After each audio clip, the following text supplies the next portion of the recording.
देशलाई नै दोहन गरेका जुन राष्ट्रघाती अब नेतृत्वहरू अहिलेका चाहिने जुन अब भनौँ जुन पार्टीहरू छन् शीर्षस्थ नेतृत्व छन् यी चाहिँ देश बेच्ने राष्ट्रघाती नै हुन् देशद्रोही नै हुन् माकुलाले जालो बनाएको जालोमा आफै पर्न मर्छ हेर्छ भिख नमागिकन देश बन्दैन भनेर पनि अब त्यस्तो युवा नेताले रोस्टममै चाहिँ चिच्याएको अवस्था पनि छ आज मान्छेले नै मान्छेलाई मारिरहेको छ हेर्नुहोस् अब फेरि अहिले आएर देशलाई पनि अघोषित रूपमा चाहिँ यो पनि अमेरिकी उपनिवेशवादमा यिनले रूपान्तरण गरे बाबुराम भट्टराई त अब चाहिँ सिआइको एजेन्टै नै हो जुन डाक्टर बाबुराम भट्टराईले जे मन लाग्यो त्यही गरेका छन् आफ्नो पार्टी आफ्नो योजना त्यत्र 17,000 चाहिँ मान्छे चाहिँ मारेर चाहिँ अहिले चाहिँ यहाँ आफ्नै घरमा नअटाएर दुनियाँ चाहिँ अर्को अन्य पार्टीमा भिक्षाटन गरेर बबुकाइरहेका छन् अब तिनको चाहिँ कुरा नगरौँ ती वास्तवमा तिनी पागलै भइसकेका छन् मानसिक ठिक छैन अब हिसीलाल त नेपाल देशै खारेज गर भन्ने सोच्नुहोस् न तपाईँले भने सिनेमा राष्ट्रियता छ न अब चारा भन्ने हो नि त भोलि ध्वस्तै हुन्छ माओवादीहरू यतिसम्म विकृति र यतिसम्म दुःख पीडा यातना चरम यातना पाएका छन् कि अब तपाईँको चाहिँ अब त्यो भनिसाध्य छैन लाज शरम आउनुपर्छ यो राजनीति होइन यो लुट नीतिको चाहिँ पराकाष्ठमा देश लुटियो अहिले नेपाललाई पनि के भन्दा परचक्रीमा सुम्पियो अत्यन्त दुःखद पराकाष्ठ छ ब्याङ्कमा पैसा छैन हेर्नुहोस् होइन 2 प्याक रक्सीको भरमा चाहिँ आफ्नो स्वाभिमान बेच्ने हो भने देश त चाहिँ के भन्दा विलिन नै हुन्छ उसले त के भने यो नेपाल देशै होइन ऊ त मेरो एउटा प्रान्तको रूपमा छ भन्ने त पहिलेदेखि उसले औलो छडाइरहेको छ नि त इन्डियाको कलो खानी चाहिँ बतुवाहरूले त अझै पनि त्यो कुरालाई गरिरहेकै छन् भनिराख्नु पर्दैन हाराहारी 1 करोड युवाहरूले रगत र पसिना विदेशमा बगाएका छन् अब चाहिँ 1000 र चाहिँ 500 का नोटहरू यिनले देशको भ्रष्टाचार गरेका लुटेका अरबौं खरबौं रुपियाँ यिनीहरूले आडमाडीमा प्लास्टर राखेर बनाएर राखेका छन् यिनले प्लास्टिकमा बोरामा चाहिँ खाँदेर जमिनमा गाडेका छन् होइन ती पैसाहरूलाई के भन्छ नोटबन्दी गरेर 1,500 को नोट आजका मितिदेखि मान्य हुँदैन कागजको टुक्रा बराबर हुन्छ भनेर एउटा नीति बनाएर सरकारले डिक्लेयर गर्नु पर्यो पैसा कति आउँछ यो परिवर्तन भयो भने देशमा आमूल परिवर्तन हुन्छ होइन भने देश रहँदैन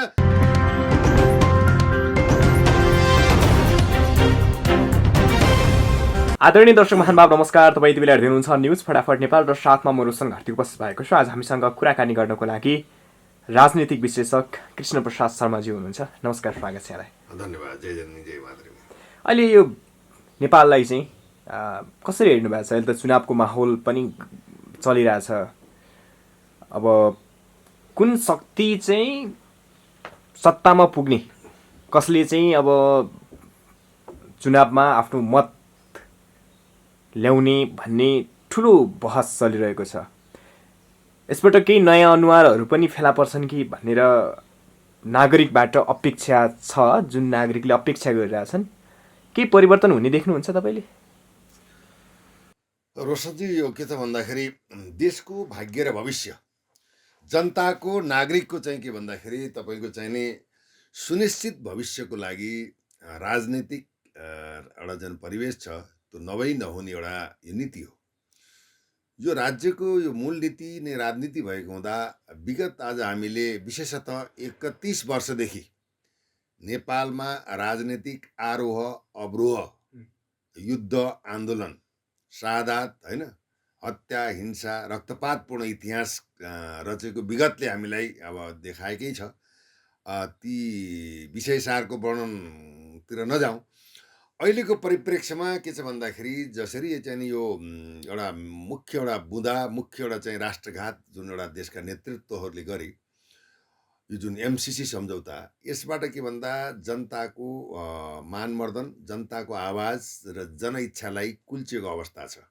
नेपाल आमालाई परचक्रीमा विधिवत रूपमा व्याख्यात्मक टिप्पणीद्वारा हस्तान्तरण गरिएको यथार्थलाई बुझेर जनताहरूले यी देशका पार्टीका उच्च नेतृत्वहरूलाई चाहिँ समर्थन गर्ने पक्षमा देखिँदैन र अहिले नयाँ एउटा स्वतन्त्र रूपमा नयाँ अनुहार विशेष गरी युवा देशका चाहिँ के भन्दा पुरानै पितृहरू पटक पटक देश लुटेका पटक पटक सत्तामा आएका पटक पटक प्रधानमन्त्री भएका पटक पटक चाहिँ के भन्दाखेरि देशको अर्थतन्त्र र भ्रष्टाचारलाई नीतिगत भ्रष्टाचारमा परिणत गरेर देशलाई नै दोहन गरेका जुन राष्ट्रघाती अब नेतृत्वहरूको परीक्षण पटक पटक भएको छ अब हामीले चाहिँ भन्दाखेरि शेरबहादुर देउपालाई कति पटक 5 पटक प्रधानमन्त्री हुनुभयो अब 6 पटक दिएर विकास गर्नुहुन्छ देउपाजी चाहिँ नि के अरे केपी और शर्मा ओली 2 पटक प्रधानमन्त्री हुनु अब फेरि 1 पटक दिएर प्रधानमन्त्री विकास गर्न सक्नुहुन्छ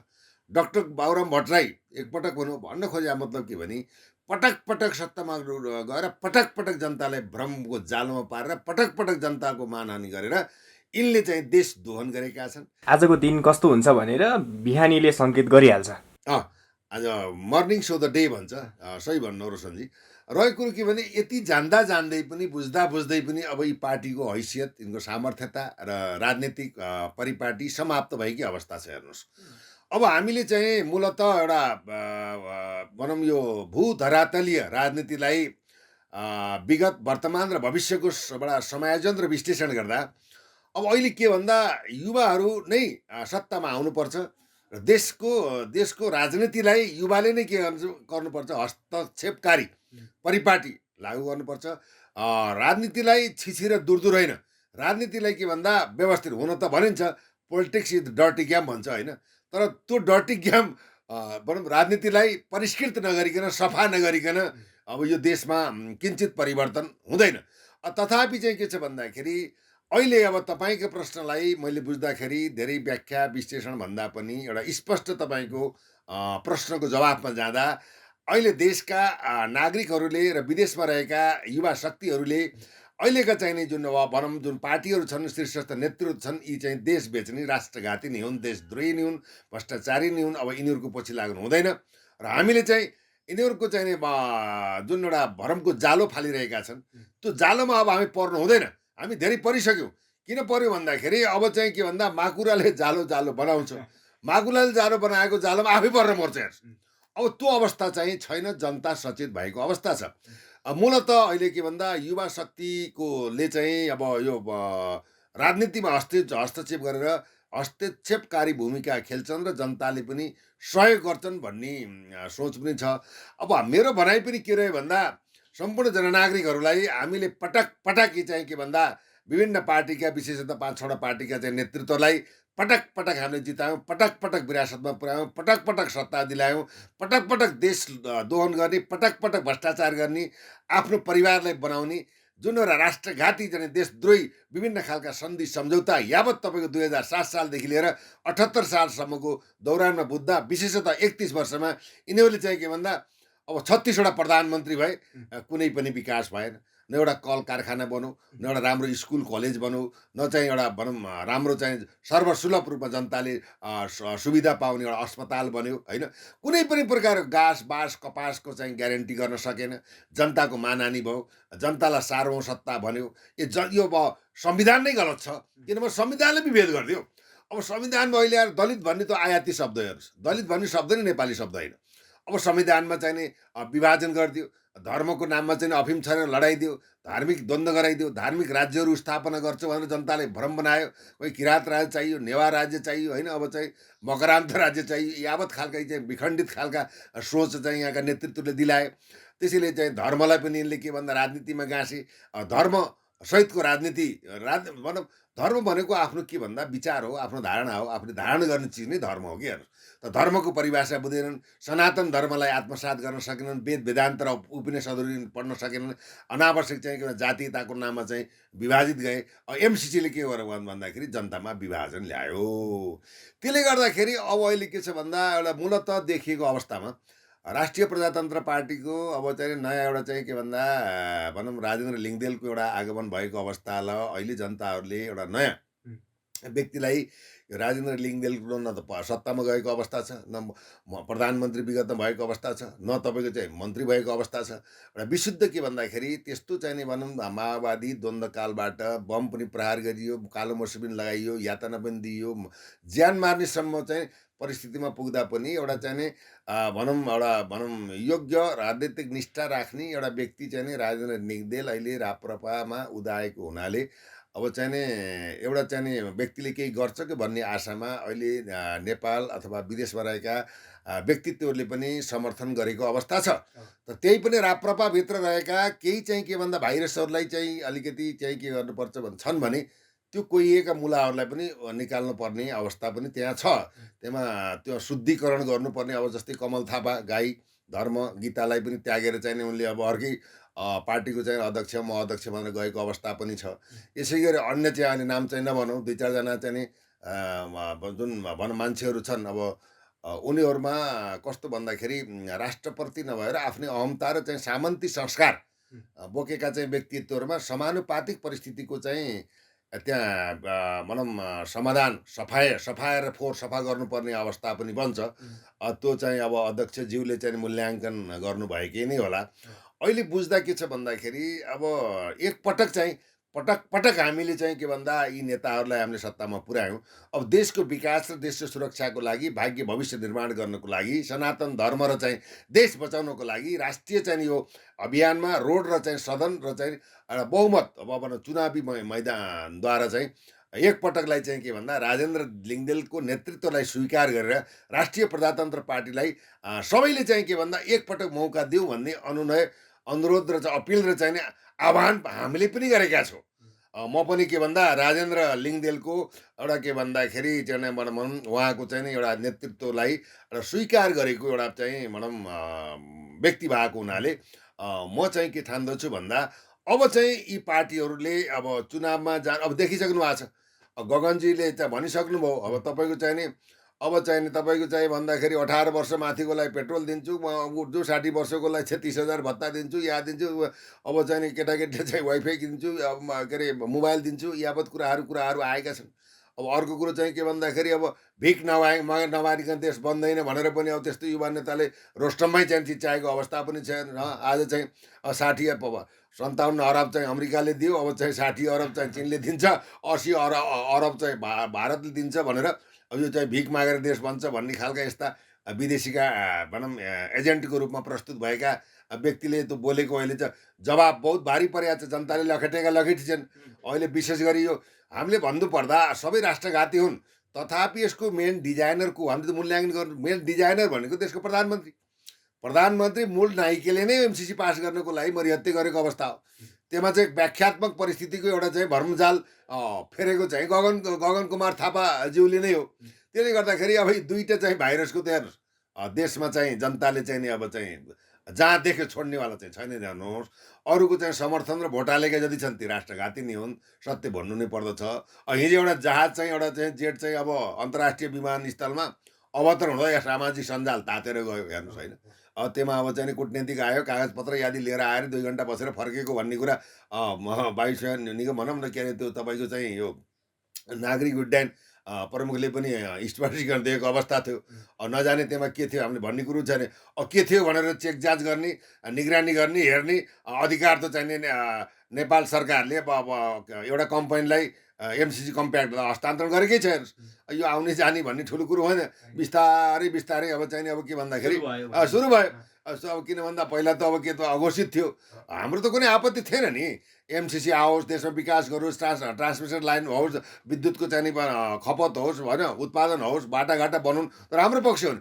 हाम्रो विरोध त त्यही नै हो। इन्डो पेसिफिक रणनीति, सैन्य रणनीति लागेर नेपालमा सेना आएर चाहिँ एउटा भनौँ के भन्छ रणभूमि बनाउने र चाहिँ बिआरआईको काउन्टरमा चिनलाई चाहिँ अहिले देखिराख्नु भएको छ। युक्रेनमा तपाईँको के भन्दाखेरि के भइरहेछ भने देख्नु भएको छ अहिले। अब आज नै नेटोको 32,000 सेनाहरू अमेरिकाले जुगाइसक्यो। त्यहाँ चाहिँ युक्रेनमा चाहिँ एउटा चाहिँ अमेरिका पत्रकारको पनि हत्या भइसक्यो हेर्नुहोस्। रुसका चाहिँ 450-80वटा ट्याङ्करहरू पनि त्यहाँ ध्वस्त भइसक्यो हेर्नुहोस्। हजारौँ चाहिँ लापत्ता भइसके। ती जनता, ती बालबालिका, ती बच्चाहरूको के दोष थियो भने त्यो उनीहरूले आज मान्छेले नै मान्छेलाई मारिरहेछ हेर्नुहोस्। भनेपछि अब यो कलियुगको चाहिँ सुदूरपात हो।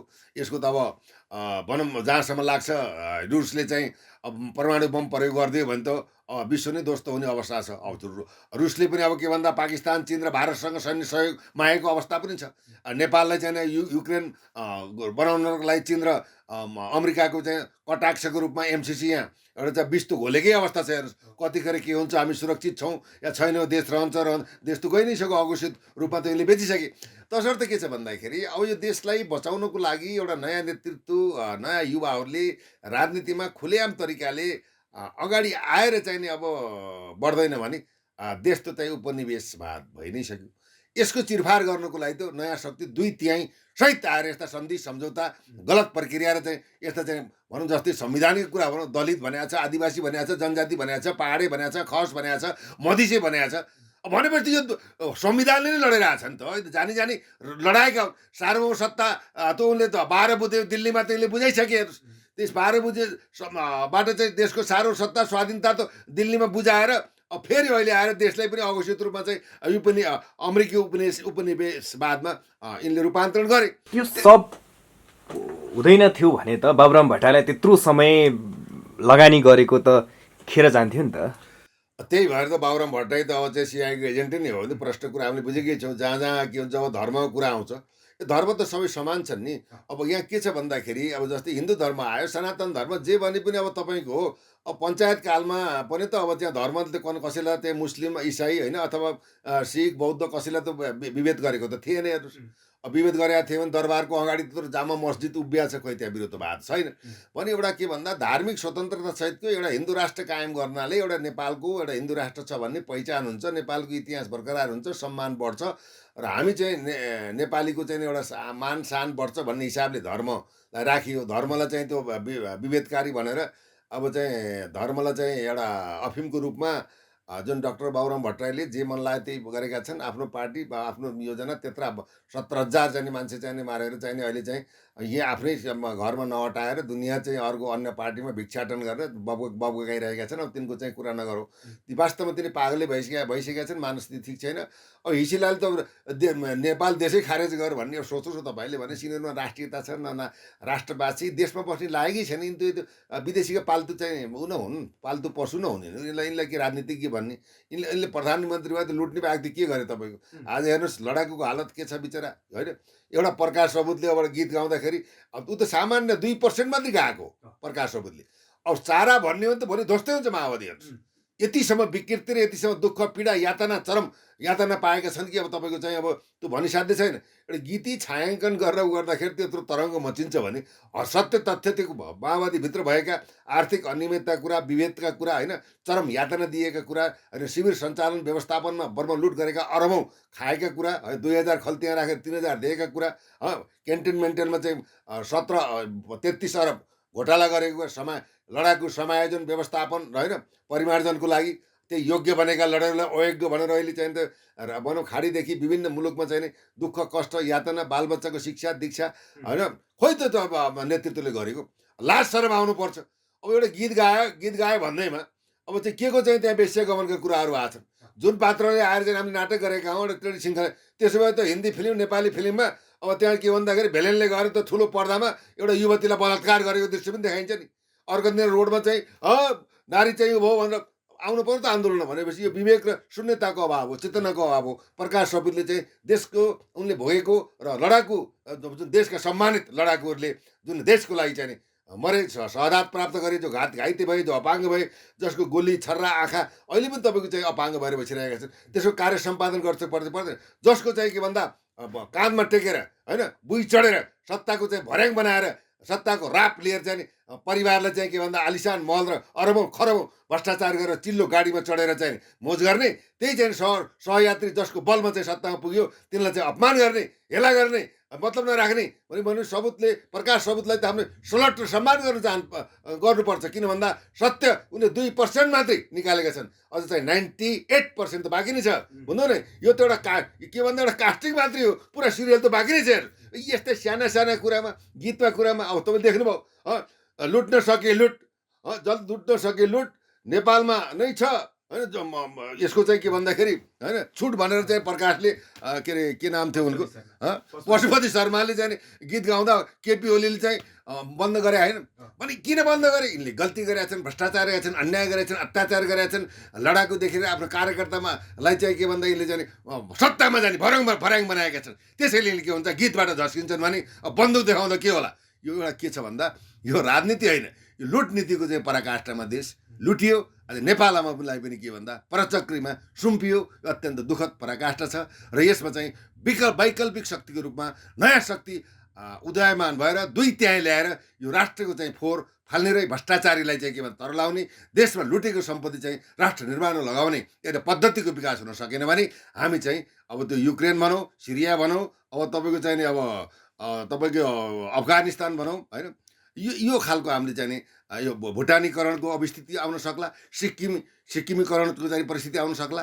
हामी त अब दासत्व स्वीकार गर्ने र चाहिँ पुरपुरमा हात राखेर बस्ने अवस्था आएको छ। यो देशको पीडा हो। हरेक जनता सचेत र सजग हुन आवश्यक छ।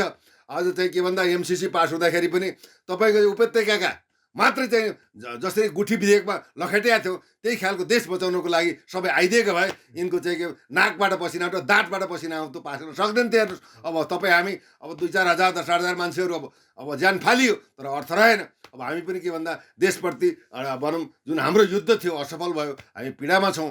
त्यसै उनले आफ्नै कार्यकर्ता लगे, प्रहरीलाई ढुङ्गा हान्न लगाए, काँडेतार ल्याए र भनौँ अमेरिकाको थ्रेटमा चाहिँ के गरे भन्दा एमसिसी पास गराए।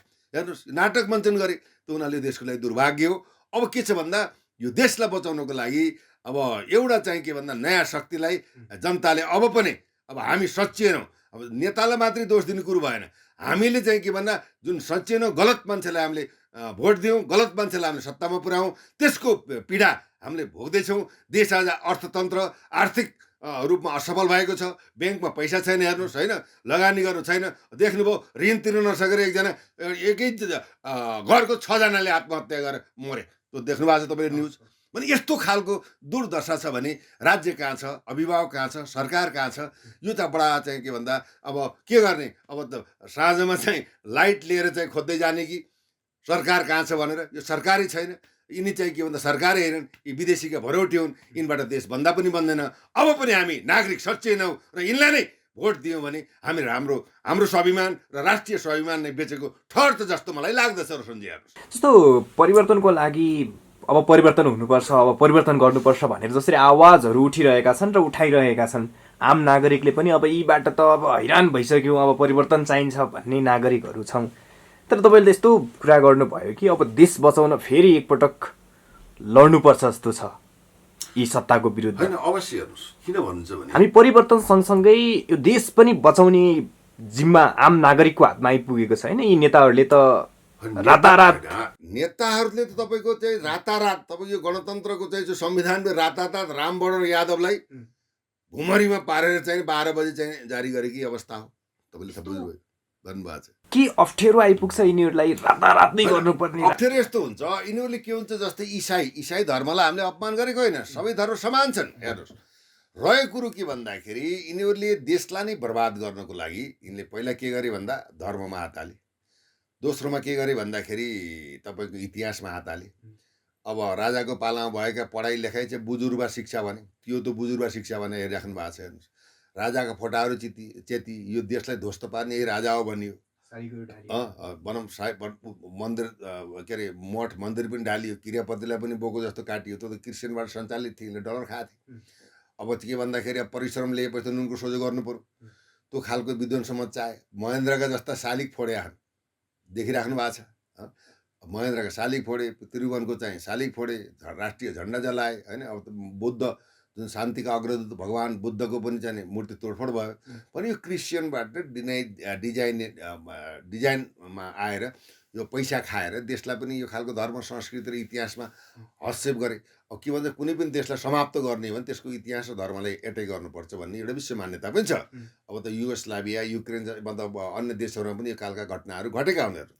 त्यही अहिले आएर चाहिँ अब जसले राजाले त भनौँ न देशको चाहिँ एउटा विकास र समृद्धिको लागि महेन्द्रले गरेका कुरा त म त अस्ति तपाईँको लुम्बिनीमा गएको थिएँ। लुम्बिनीको चाहिँ 1400 बिघा घेरेर लुम्बिनीले चाहिँ के भन्दा गौतम बुद्धको जन्मस्थललाई मायादेवी मन्दिर बनाउने र चाहिँ विश्वको चाहिँ बौद्ध सम्मेलन गराएर चाहिँ स्थापित विश्वमा चिनाउनु त राजा महेन्द्र रहेछ नि। हेर्नुहोस् इतिहासले बोल्छ है। त्यो खालको चाहिँ यस्ता इतिहास पुरुषलाई सम्मान गर्नुको सट्टा अपमान गरेको छ। हेर्नुहोस् देशको चाहिँ अब के भन्दा माटो मुलुक र राष्ट्रियताको नाममा अहिले राष्ट्रियता स्वाधीनताको चाहिँ के भन्दा भजन गाएर यिनले माई खाने भाँडो बनाएको छन्। न राष्ट्रियताको ज्ञान छ, न देशप्रति माया छ, न जनताप्रति सद्भाव छ। आज तपाईँको चाहिँ के भन्दाखेरि यत्र तत्र सर्वत्र अहिले युक्रेन र चाहिँ रुसको युद्ध भएको छ। दिनदिनै पेट्रोल र चाहिँ डिजेलको मटेरियल बढाएको छ। हेर्नु विभिन्न खालका सरसामान चाहिँ भनौँ दाल चावल तोरीको तेलदेखि हेर्नुहोस् चाहिँ आकाश डबल टेबल उकाइसिएको छ। जनताको चाहिँ आधारभूत आवश्यकता पुरा गर्न सकेका छैन। शिक्षा स्वास्थ्यमा चाहिँ पुग्ने केही छैन। 72 सालमा भूकम्प गयो चाहिँ 4 खरबभन्दा बढ्ता पैसा आयो, त्यो कहाँ लुटेर खायो, बाँडेर खायो, त्यसको कुनै लेखाजोखा छैन। पनि यी त लुटेर हुन् नि। तपाईँको देश निर्माणक र राष्ट्रका अभिभावक होइनन्। त्यसैले जनताले अब पनि हामी सच्चिएनौँ र नयाँ चाहिँ right main in right place, राम्रो व्यक्तिलाई हामीले चुनेर पठाउन सकेन भने देश त चाहिँ अघोषित बिक्री भइसक्यो। त्यही पनि अब जनताको काँधमा नै आएको छ। हेर्नुहोस्, जनताले चाहिँ नि अब पनि चाहिँ सुसुप्त अवस्थामा हुने र यिनैकै पछि लाग्ने, ताली पड्काउने, यिनले दिएको चाहिँ मासुको चोक्टा र चाहिँ 2 प्याक रक्सीको भरमा चाहिँ आफ्नो स्वाभिमान बेच्ने हो भने देश त चाहिँ के भन्दा विलिन्नै हुन्छ।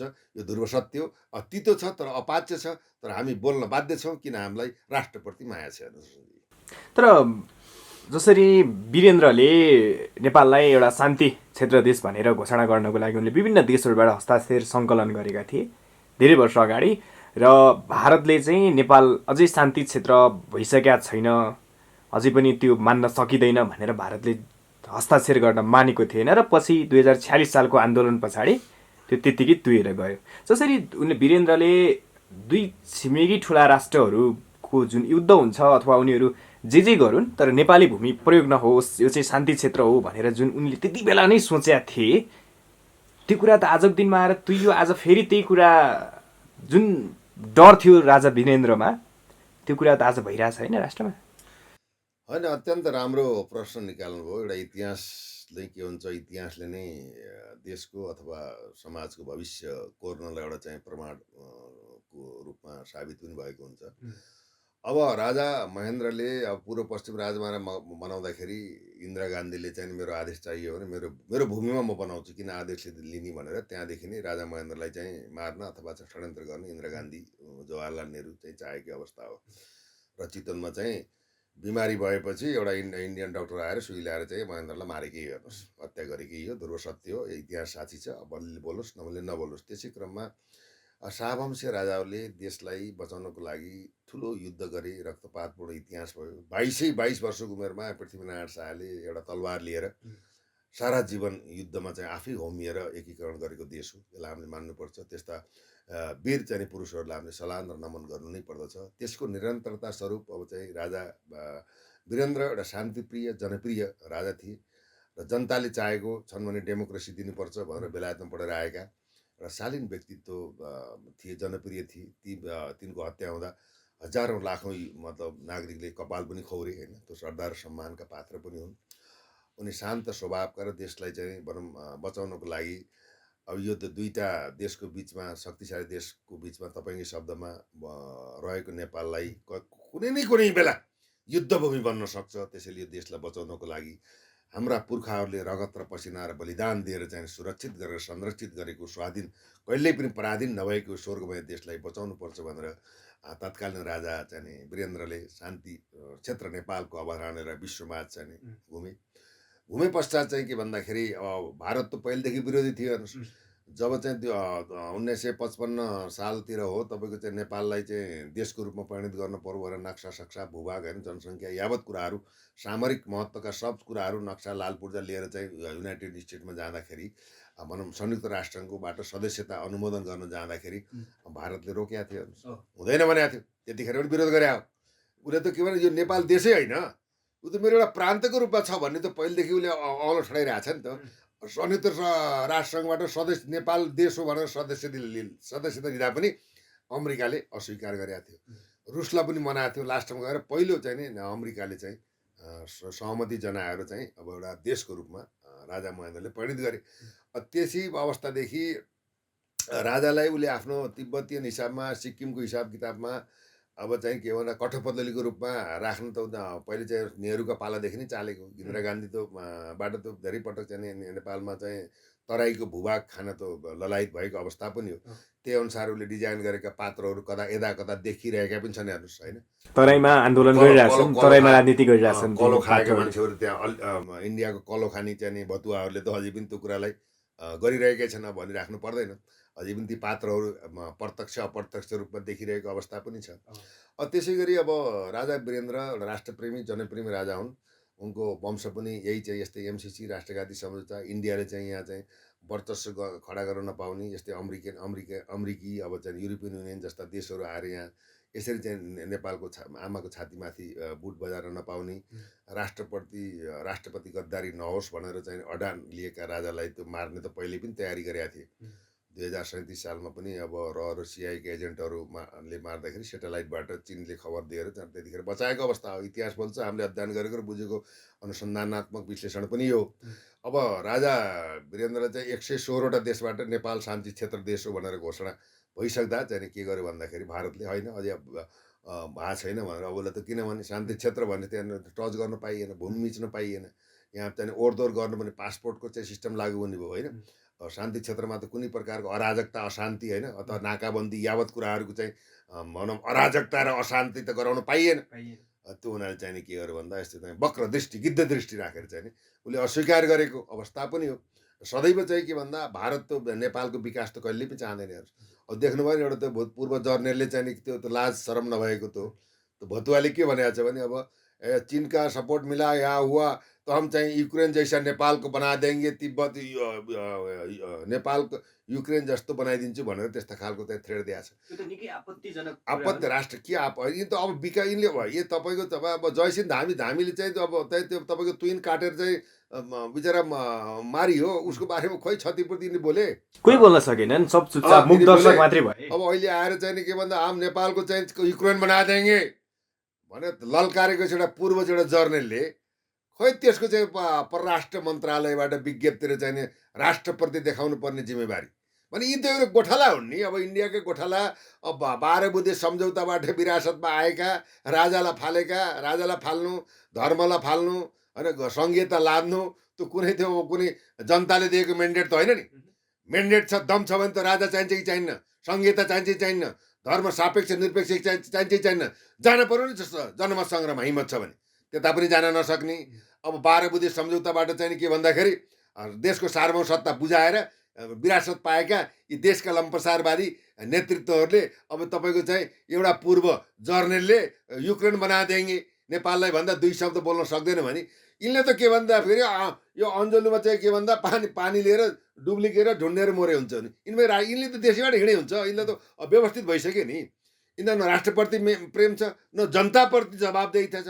देश विकास होस्, हामी चाहिँ के भन्दा योग्य भनौँ समृद्धमय देशमा रूपान्तरण हौँ, यो देशका नागरिक शिक्षा स्वास्थ्य रोजगारमा चाहिँ विकसित हुन्, नयाँ नयाँ टेक्नोलोजीको विकास होस्, देशका युवाले स्वरोजगार पाउन्। 90 लाख युवा चाहिँ हाराहारी 1 करोड युवाहरूले रगत र पसिना विदेशमा बगाएका छन्, तिनको व्यवस्थापन होस् होइन, विदेशी हस्तक्षेप कम होस् होइन।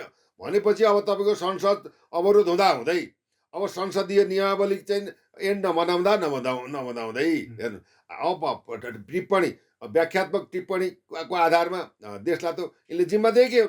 त्यो जिम्मा दिएको पराकाष्ठा हामीले बिस्तारै बिस्तारै बिस्तारै भोग्दैछ। हेर्नुहोस् त्यसको विकल्प के हो? नेपाली सेना कि त कु गर्न सकेन। नेपाली सेनालाई तुरन्त चाहिँ अन्डर कमान्डमा यी भ्रष्टाचारलाई लगेर टोली खेलमा चाहिँ मुगरिनका सम्पत्ति यिनका जति जे छन् अचल चल सम्पत्ति जम्मा गरेर चाहिँ 6 महिनासम्म चाहिँ एउटा भनौँ सैनिक शासन लगाएर एउटा प्रजातान्त्रिक अभ्यासको चाहिँ चुनाव गराएर ह्यान्डओभर गर्नुपर्ने हो। सेना पनि अब चाहिँ यसमा सकेन, किन सकेन उसले जानुहोस्। अब मैले सुरक्षासँग विषयवस्तु भावनाले मैले धेरै टिप्पणी गर्न चाहँदैन। यसमा सीमाको भूमिका थियो सेनाको, किन भन्दा चाहे दस्तखत गरेर सम्झौताबाट देश बेचुन्, चाहे भूभाग अतिक्रमण गरेर चाहिँ देशको लागि बर्बाद पारुन्, त्यो चाहिँ जिम्मेवारी त सेनाको मौनता नै देशको पराकाष्ठा हो। हेर्नुहोस् हामीले त सेना आऊ देश बचाऊ भनेर त हामी चिच्याएकै हो, पटक पटक भनेकै हो। सेनाले पनि आफ्नो जिम्मेवारी पुरा गरेन। किन गरेन उही जानुहोस् है। यो त आत्मसमीक्षा गर्ने कुरा हो। त्यसले गर्दा अहिले आएर तपाईँको यो महँगी, यो आर्थिक भार हेर्नुहोस्। यो भावे तपाईँको चाहिँ अर्थमन्त्रीले भन्छन् अब तपाईँको पैसा कहाँ गयो? एउटा मास्टर भएको छ अर्थमन्त्री। हेर्नुहोस् अर्थमन्त्री बन्नलाई त कम्तीमा चाहिँ डक्टरेट एउटा पिएचडी अथवा होल्डर हुनु परेन इकोनोमिक्समा, अर्थशास्त्रमा भने एउटा ज्ञानै नभएको मान्छे अब अर्थमन्त्री भएको छ। किसानमा तपाईँको एउटा स्नातक नगरेको मान्छे औँठाचाप कृषि मन्त्री हुन्छ। हेर्नुहोस् यो देशमा विडम्बना। शिक्षाको त महत्त्वै छैन। मेरो भनाइ के भने यो पैसा कहाँ गयो?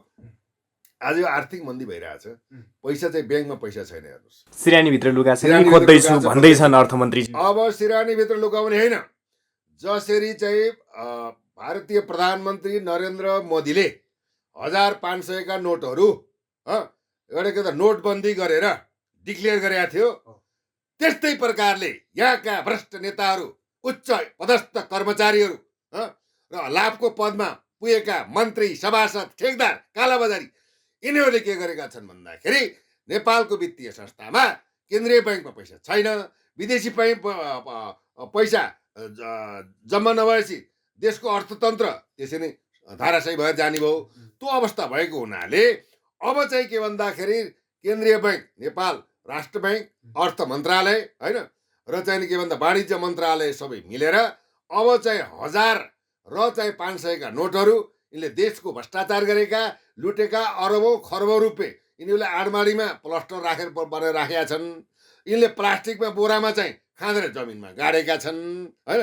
ती पैसाहरूलाई के भन्छ नोटबन्दी गरेर 1500 को नोट आजको मितिदेखि मान्य हुँदैन, कागजको टुक्रा बराबर हुन्छ भनेर एउटा नीति बनाएर सरकारले डिक्लेयर गर्नु पर्यो पैसा कति आउँछ।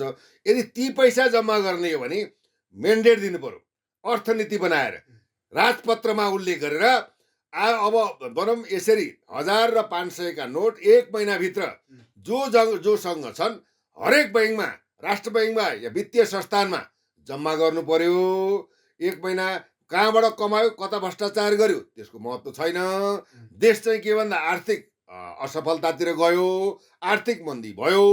हामीले चाहिँ के भन्दाखेरि यही तपाईँको चाहिँ नि 7 महिनाको दौरानमा 11 अरब हामीले आयात गऱ्यौँ, खाद्यान्न सबै चिज वस्तु लत्ता कपडा। 1 अरब मात्रै निर्यात गऱ्यौँ। हामी हरिकङ्गाल भयौँ, आर्थिक असफल राष्ट्रको रूपमा परिणत भयो। त्यसैले कहाँबाट लुटेको त्यसको लेखाजोखा हुँदैन। तर 1 महिनाभित्र तपाईँहरूले लुकाएका प्लास्टिकमा बेरेका सिरानीमा राखेका अब घरको भित्तामा प्लास्टर गरेर राखेका घरको चाहिँ भित्र चाहिँ आँगनमा चाहिँ नि के भन्दाखेरि सुरुङ बनाएर राखेका बोराका बोरा अरबौं खरबौंका बिटाहरू ल्याएर जम्मा गर्नुहोस्। हामीले चाहिँ आय स्रोत खोल्दैनौँ भनेर नीति बनाएर डिक्लेयर गर्नु पर्यो। यदि 1 महिनाभित्र यो पैसा जम्मा हुँदैन भने हामीले यसलाई यो 100 र 500 र 1000 का नोटहरू नेपाली नोटहरू कागजको मूल्य बराबर मान्यता दिन्छौँ भनेर डिक्लेयर गर्ने दम हिम्मत र साहस हुनु पर्यो। हेर्नुहोस् न पैसा कति हुन्छ हेर्नुहोस्। यहाँ त 10 वर्षले चलाउने बजेटको पैसा यिनले खाँदेर राखेका छन्। हेर्नुहोस् त्यो निकाल्न त नीति बनाउनु पर्यो नि। नीति बनाएर मान्दैन भने अटोमेटिक ती लुटेका पैसा कागज सरा हुन्छन्। त्यतिबेला त राजनीति समाप्त भइसक्यो नि। तिनीहरूले पैसा बिना त चुनावै जित्न नसक्ने अवस्था छ भने प्रश्न यही आयो आज प्रचण्डको भनाइ सुन्नुभयो आज तपाईँले। पुँजीवादी दल प्रचण्डको भनाइ पुँजीवादी दलाल साम्राज्यवादीहरूकोबाट त्यो चाहिँ हामीले सत्ता सबै खोसेर होइन सर्वहारा वर्गमा ल्यायौँ भनेर जनतालाई अझै पनि भरमको खेती छर्दै हिँड्नु भएको छ। अब चाहिँ नि अब माधवगढ नेपालको चाहिँ अब सर्वोच्च अदालतमा परेको छ। 14वटा सदस्य गएर पार्टी नै खारेज हुने अवस्था देखिया छ हेर्नुहोस् न। यसै गरी चाहिँ नि केपी ओलीजीको अब तपाईँको अब भनौँ निजीकरण व्यापारीकरण विभिन्न खालका अध्यादेश र देशलाई खञ्जड बनाउने चाहिँ काममा उहाँले चाहिँ राष्ट्रघात गरेकै हो। देउपाले देश बेचेकै हो भने अब पनि जनताले यिनीहरूकै पैसा खाएर त्यो पैसा लगानी गरेर यिनीहरूलाई नै फुलमाला ओढाउनु भनेको त हेर्नुहोस् देशमाथि आफ्नो कात्रो ओढ्नु हो। हेर्नुहोस् अरू केही पनि छैन। त्यो हुनाले के भन्दा त्यो क्षमता त के हुनु पर्यो भन्दा जो नेतृत्व छन् यी चाहिँ भ्रष्टाचारी होइनन्, सदाचारी हुन्, राष्ट्रप्रेमी हुन् भने यो डिक्लेयर गरोस् न। 1000 र 500 को नोटबन्दी गरिदियोस् न। तर गर्न सक्छ? असम्भव छ। किन असम्भव छ भन्दा यिनै भ्रष्टाचारीहरूको चाहिँ के भन्दा तपाईँको चाहिँ अब बाकसमा भर्याङमा भित्तामा अब चाहिँ जमिनमा गाडेका लाख होइन करोड होइन अरब र खरबौँ पैसा चाहिँ हेर्नुहोस्। तर यो गर्न सक्दैन। किन सक्दैन भन्दा स्वयं यसमा के गर्छन् यो उच्च नेतृत्वहरू कर्मचारी भन्दा पनि यो सबैजना डामाडोल पार्ने त नेता नै हो नि होइन, देशलाई बिगार्ने। आज तपाईँको 25 लाख जनसङ्ख्या भएको छैन तपाईँको किङ जोम तपाईँको के अरे उत्तर कोरियाको राष्ट्रपति आज हल्लाएर बसिया छ। 25 लाख जनसङ्ख्या छ। हुनु पर्यो नि दम, हुनु पर्यो साहस। यहाँ त के हो लुट्ने, पारिवारिक सर्ता गर्ने, आफ्नो ज्वाइँ बुहारी नाता पाता गोता जति छ सर्लक्क पार्ने, हर्लप्प लुट्ने, जनतालाई चाहिँ ताली पिट्न लगाउने। अब हामी जनता भेडा, अब हामीले अन्नै खाने भने त अब परिवर्तन नेतृत्व परिवर्तन गर्नै पर्छ होइन। हामीले घाँसै खाएर बस्ने हो भने ठिकै छ त, अब घाँसै खाउँ के गर्नु। त्यसो त्यो मध्ये घाँस खाने म पनि त पऱ्यो, तपाईँ पनि पर्नुभयो। एकल कुरो त आउँदैन। परिवर्तन चाहँदा पनि त्यो अरूले चाहेनन् भने त घाँसै खानुहोस्। अब घाँसमै नै तपाईँलाई मिठो लाग्छ भने भन्नु के छैन। अब भोलि अब के अरे पढाइ चाहिँ नि सेना र पढाइ चाहिँ नि भनौँ न परपुरुष आएर हामीमाथि दमन गर्छ भने ठिक छ, उसीको बोट पलिस गरेर बसौँ। या त मालिक बन्ने या नोकर बन्ने अझै पनि जनताको हातमा छ। जनता अब सच्याएनौँ भने हामीले जति यो दुःख संसारमा कसैले पनि पाउँदैन, त्यो ध्रुव सत्य। आजसम्म जति लुट्यो होलान्, जति कमाए होलान्, जति उनीहरूले राजनीति गर्नलाई जे सौदाबाजी गरे पनि अब चाहिँ नागरिकको हातमा यो देश बनाउने कि नबनाउने भनेर निर्वाचनले स्पष्ट देखाइदिन्छ। अब नागरिकले चाहिँ सही समयमा सही नेतृत्व चुन्ने बेला आयो होइन। अब चाहिँ अब यो अन्तिम विकल्प हो, यो अन्तिम हो, यो अवसर पनि हो, चुनौती पनि हो। हामीले कुनै पार्टीका नेतालाई गाली गलोच र अपमान गर्नुभन्दा पनि उनीहरूले गरेका व्यवहार जनताप्रति देखाएको चाहिँ के भन्दा उनीहरूले देखाएको वितृष्णा र राष्ट्रप्रति देखाएको उनको चाहिँ विखण्डन परिस्थितिलाई हामीले मूल्याङ्कन र विवेचना गर्ने हो। अब यति बुझ्दा बुझ्दै पनि हामी जननागरिकहरूले यो देशलाई बचाउनको लागि, यो हाम्रो घरलाई सफा गर्नको लागि सही मान्छे सही ठाउँमा हामीले भोटिङ गरेर निर्वाचन गरेर हामी अगाडि बढ्दैनौँ भने अब देश रहँदैन। यसको सम्पूर्ण दोष के हुन्छ? सबै जननागरिकमा जान्छ। हेर्नुहोस्, किनभने जनता नभइकन यहाँ कुनै शासन को कसमाथि गर्ने? जनतामाथि गर्ने। देशमा रहने शक्ति भनेको के हो? जनता नै हो। जनताले नै के जनताकै लागि सुरक्षा निकायदेखि लिएर निजामती कर्मचारीदेखि लिएर जति चाहिँ षड्यन्त्रहरू देशमा चाहिँ बडा भनौँ सिस्टमेटाइज गरिएको छ, कसको लागि गरिएको छ? जनताको लागि गरिएको छ। अब हामीलाई यो व्यवस्था, यो पात्र, यो पद्धति, यो प्रणाली, यो नेताका चरित्र, यी विदेशीवादी चाहिँ नीति, यी चाहिँ हामीलाई चाहिँ मान्ने भएन। अब हामीले यिनलाई मान्दा पनि मान्दैनौँ, गन्दा पनि गन्दैनौँ। हामीले पटक पटक अवसर दिएर चाहिँ हामीलाई नै धोका दे, राष्ट्रलाई नै धोका दे, नेपाली धरतीलाई नै धोका दे। त्यसले गर्दा अब हामीले विकल्प रोज्नुपर्छ। यी चाहिँ के भन्दा पटक पटक मन्त्री भएका, पटक पटक पदमा गएका, पटक पटक देश लुटेकालाई अब हामीले बहिष्कार गर्छौँ। आत्मसमीक्षा गरेर चाहिँ के भन्दा यिनलाई हामीले चाहिँ के गर्छौँ भन्दाखेरि भोट दिन्नौँ, बहिष्कार गर्छौँ। नयाँ नेतृत्व र व्यक्तित्वलाई र युवा शक्तिलाई हामीले अगाडि बढाउँछौँ र एकपटक हामीले अवसर दिन्छौँ भन्ने सबै 3 करोड नेपालीहरूमा चाहिँ यो चेतना आउनु जरुरी छ। यो आएर यो परिवर्तन भयो भने देशमा आमूल परिवर्तन हुन्छ, होइन भने देश रहँदैन। तपाईँकै टेलिभिजनद्वारा मैले भविष्यको म ज्योतिषी त होइन, तर भविष्यवाणी गरेँ भनेर सम्झिनुहोस्। यो चाहिँ एउटा इतिहासको चाहिँ एउटा के भन्दा पाना बन्न सक्छ। हेर्नुहोस्। हस्, यहाँको महत्त्वपूर्ण समय र विचारको लागि धन्यवाद रोशनजी। जय जननी, जय मातृ।